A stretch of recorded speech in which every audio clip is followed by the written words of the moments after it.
这就是我们 One Heaven 的地啦。我们今天来动土仪式，所以非常热闹。有红毛丹，水果餐自助，一摘就可以吃哦。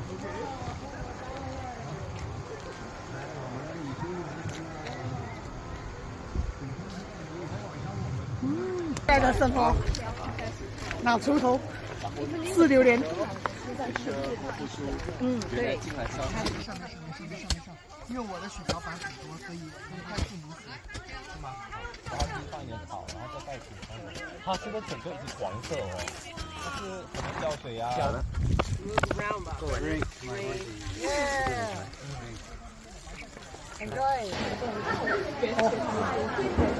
没有，叶风水村，我们在我们的万家观这边，然后带榴莲回家。